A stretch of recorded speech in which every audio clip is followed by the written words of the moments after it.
Okay, let's be honest, Moza Racing has been killing the market when it comes to sim racing and even flight sims. And to say that they are a bad brand is actually very difficult to say because one, they are one of the most well-known options to go for when it comes to direct drive, especially on a budget. And not just that, but they also have been doing so many things and they've been releasing non-stop products for the past few years. In fact, so far they've actually worked with both Lamborghini and Porsche, where this year they actually even released the Porsche wheel that everyone has been waiting for a long time.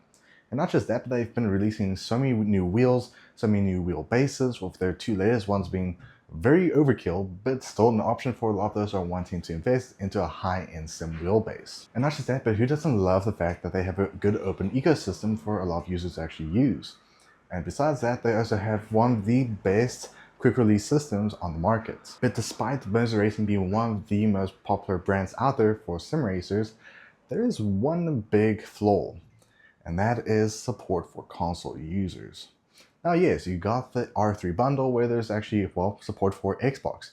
And basically it's not even the wheelbase, it's actually just the wheel, which is of course the ESX wheel, which is a nice little thing that they did release, and it took them a while to even release this for a lot of users to actually go for.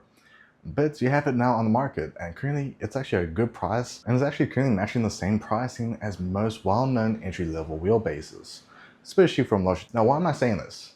Well, there is one flaw when it comes to Moza Racing, and that is they do not have support for PlayStation. Which, yes, it's very tough to say this, but there's unfortunately no support for PlayStation just yet. And that is currently one of the main big downsides for Moza Racing right now.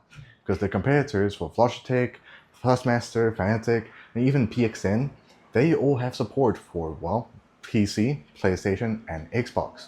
Whereas Moza Racing only has support for two platforms, which is PC and Xbox. Now, one of the main reasons why we haven't seen too much from Moza Racing with PlayStation yet is because one, it is very difficult to actually get the license to make PlayStation accessories. This was basically pointed out back when we had the R3 being announced, where they announced it and it took them a year to actually release that wheel. And that's mostly because of licensing with the brands. Now, of course, Moza Racing is officially licensed to sell Xbox compatible products. But so far what we actually do know about PlayStation compatibility is it could be taking a long time. And I'm pretty sure the reason why we haven't seen much being announced is that they are wanting to make sure they have the license before they actually announce a new wheel. Because of course they are most likely wanting to make sure they don't run into the same situation when it came to the R3 bundle with the Xbox support. Now, of course, there are actually currently workarounds for you to actually use most products with PlayStation.